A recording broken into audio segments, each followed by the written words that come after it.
Super ಐತೆ madam. ತುಂಬಾ ಚೆನ್ನಾಗಿದೆ. ಮೊದ್ಲು ಎಲ್ಲ ಗಲೀಜ್ ಇತ್ತು, ಇವಾಗ ಚೆನ್ನಾಗೈತೆ ಮೇಡಮ್. ಬಹುತ್ ಅಚ್ಚಾ ಹೈ. ಚೆನ್ನಾಗಿದೆ ಮ್ಯಾಮ್. KR ಮಾರ್ಕೆಟ್ ಬಂದ್ರೆ ಪಾರ್ಕಿಂಗ್ ಎಲ್ಲಪ್ಪ ಮಾಡೋದು ಅಂತ ಎಲ್ರು ತಲೆ ಕೆಡಿಸ್ಕೋತಾರೆ. ಹಬ್ಬ ಹರಿದಿನ ಬಂದ್ರೆ ಅಂತೂ ಇಲ್ಲಿ ಕಾಲಿಡಕ್ ಜಾಗ ಇರಲ್ಲ. ಅದಕ್ಕೆ ನಿಮ್ಮೆಲ್ರಿಗೋಸ್ಕರ ಮಾಡಿದ್ದಾರೆ ಹೈಟೆಕ್ ರೈಟ್ ಪಾರ್ಕಿಂಗ್. ಎಂಟರ್ ಆಗ್ತಿರೋ ಹಾಗೆ ನಮ್ಮ ಕಲೆ ಸಂಸ್ಕೃತಿಯನ್ನ ಬಿಂಬಿಸೋ ಈ ಚಿತ್ರಗಳು ಗಮನ ಸೆಳೆಯುತ್ತವೆ. ನಮ್ಮ ಮೈಸೂರು ಅರಸರು ಕಟ್ಟಿಸಿದಂತಹ ಮಾರ್ಕೆಟ್ ನಲ್ಲಿ ಇದೀಗ ಹೈಟೆಕ್ ಪಾರ್ಕಿಂಗ್. ಎಷ್ಟು ಹೈಟೆಕ್ ಇದೆ ಅನ್ನೋದನ್ನ ಹೇಳ್ತಾ ಇದೀವಿ. ಬೈಕ್ ಈಗ ಬರ್ತಾ ಇದೆ, ಬಂದು ಜಸ್ಟ್ ಸ್ವಿಚ್ ಆನ್ ಮಾಡ್ತಾರೆ, ಮಾಡಿದ ತಕ್ಷಣ ಟಿಕೆಟ್ ಬರುತ್ತೆ.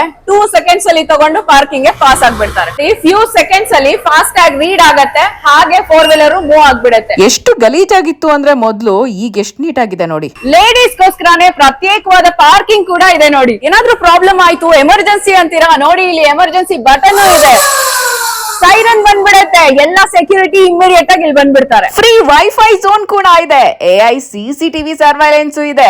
ಸೆಕ್ಯೂರಿಟಿ ವೈಸ್, ಸೇಫ್ಟಿ ವೈಸ್ ನೋಡಿ ಎಷ್ಟು CCTV ಕ್ಯಾಮರಾಸ್ ಇದೆ, ಎಲ್ಲ AI ಕ್ಯಾಮರಾಸ್ ಆಗಿರುತ್ತೆ. ಸೊ ಸೇಫ್ಟಿ ಅಂತೂ ಸೂಪರ್. ಫುಲ್ ನೋಡಿ ಎಷ್ಟು ನೀಟ್ ಆಗಿ ಎಲ್ಲ ಪಾರ್ಕಿಂಗ್ ಇದೆ. ಮೇಂಟೆನೆನ್ಸ್ ತುಂಬಾ ಚೆನ್ನಾಗಿ ಮಾಡ್ತಾ ಇದ್ದಾರೆ. ಬೈಕ್ ಗೆ ಜಸ್ಟ್ 10 rupees, ಕಾರ್ ಗೆ ಜಸ್ಟ್ 20 rupees. ಪಾರ್ಕಿಂಗ್ ಇಂದ ಮೇಲೆ ಬರ್ತಿರೋಂಗೆ ಒಳಗಡೆಯಿಂದಾನೆ ಕನೆಕ್ಟ್ ಆಗುತ್ತೆ. ನಿಮ್ಗೆ ಫ್ಲವರ್ ಮಾರ್ಕೆಟ್ ಇದೆ, ಆಚೆ ಹಂಗೆ ಫ್ರೂಟ್ ಮಾರ್ಕೆಟ್ ಇದೆ. ಮೊದ್ಲಂತೂ ಹೀಗಿರ್ಲೇ ಇಲ್ಲ ಬಿಡಿ. ಅವೆನ್ಯೂ ರೋಡ್ ಹೋಗ್ಬೇಕಂದ್ರೆ ಈ ರೋಡು, ಪಾರ್ಕಿಂಗ್ ಬರ್ಬೇಕಂದ್ರೆ ಈ ರೋಡು. GBA ಮಾಡಿರುವಂತ ಈ ವ್ಯವಸ್ಥೆ ಸೂಪರ್. ಹೇಗಿದೆ ಹೈಟೆಕ್ ರೈಟ್ ಪಾರ್ಕಿಂಗ್? ರೈಟ್ ಅನ್ನಿಸ್ತಿದ್ಯಾ? ಹಾಗಿದ್ರೆ ರೈಟ್ ಅಂತ ಕಮೆಂಟ್ ಮಾಡಿ.